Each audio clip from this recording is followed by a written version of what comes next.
This is Cheryl Morgan, and I'm here at the Bristol Comics Expo. I'm with Gary Erskine, who has kindly agreed to do a drawing for me. He's going to draw the Batman and tell us a little bit about the process of drawing it. Take it away, Gary. Well, I usually start with the nose and work round to the ear. The profile's just a lot easier, to be honest, for sketching purposes. Are you doing it digitally? Are you working digitally? And I say, basically blocking in the basic shapes. The nose obviously is quite distinctive with the cowl. The eye certainly attracts the reader. Work on the mouth. A few little details. And these are like key lines just for me to start with. And then once I've got the basic outline, there we go. It's now a question of spotting the blacks. By putting that in with a thick chunky marker, it will really pop out and you'll start to see the shape come to life. And the reason Batman's easy to sketch is because it is the shadows that define the shape. Batman's all about shadows, right? All about shadows, and the silhouette with the cowl is obviously a lot more distinctive than Judge Dredd's helmet. That's another one that's good to use. Superman can sometimes work, but you really need to get that kiss curl of hair just right. It's not always easy. But definitely I think for time purposes, certainly if you've got a long queue, you're certainly better to stick with the Batman. There you go.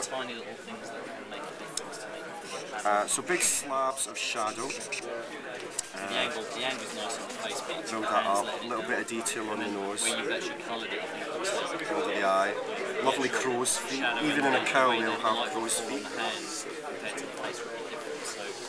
And then the ears, very distinctive. Make sure there's a highlight on the side there. You can have front and top lips, just to get these strong shapes. Always bring a working pen to the party. This one's almost done. It's been a long weekend of drawing this one shape. How many times have you drawn Batman so far this weekend? 15 to 20, I think. Always this profile. It's just much easier. You can do a portrait front on, but then you've got to get the ears the right size. So it's always easier just drawing the one. Sometimes if I have time, in fact I'll just do it now. I'll put in the second one. It just helps a little bit, just to define the shape slightly. There we go. So yeah, the slapping of the blacks just gives a little bit of depth, especially to the cheeks, just under the chin as well.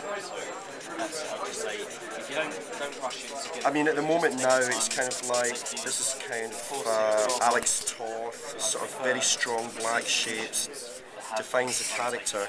And to be honest, it could probably be left like this. Just a little bit of the cowl. But as ever, I like going in with a finer pen.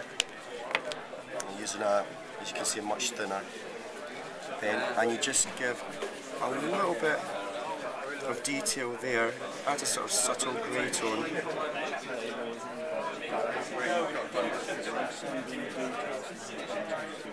And especially when you get to like the detail of like the nose crinkling in the mask, it just adds a little bit more texture there.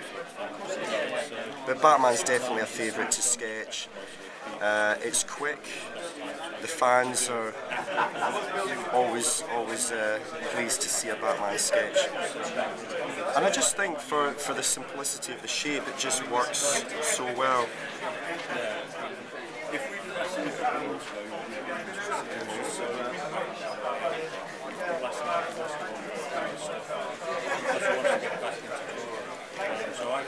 I guess if talking comic characters, Batman is somebody that everybody will recognise. Oh yeah, more so than Superman. I think Batman is the daddy of comics. Instantly recognisable. The fact that he doesn't have superpowers, he's more a Dark Avenger, Cape Crusader, whatever description they use. I think people can, even though he's a millionaire, I think people can associate with him much more than someone from another planet or someone who's been bitten by a radioactive spider, dog, camel, or whatever.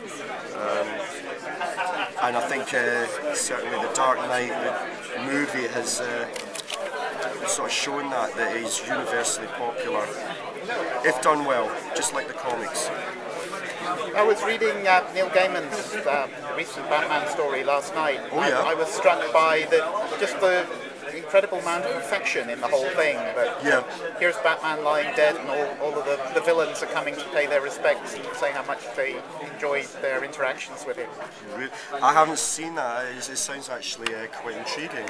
But I think that works very well because just like the fans, there's a lot of affection for the character. I think most people would say, more so than Spider-Man, I think that Batman is the character they grew up with, whether it was the cartoons, the comics, what have you.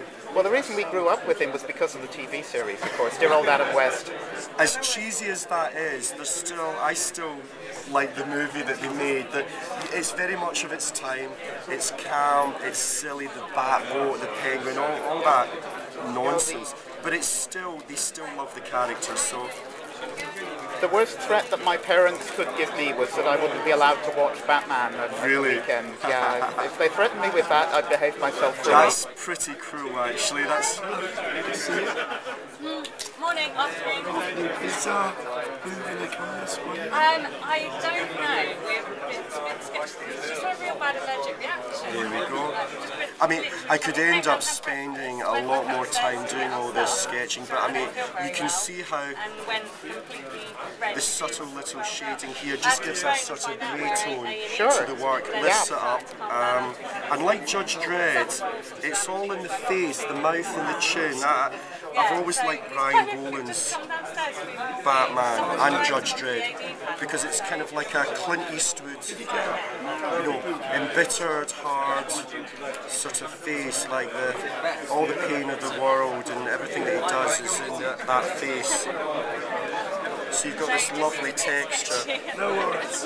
And Just if I say turn to that him, if he round, feels up for it, but no pressure. Well, that's absolutely fabulous, Gary. Thank you ever so much for doing that for me, and also indeed for talking us through it as you did it. no problem at all. Thanks. Thank you.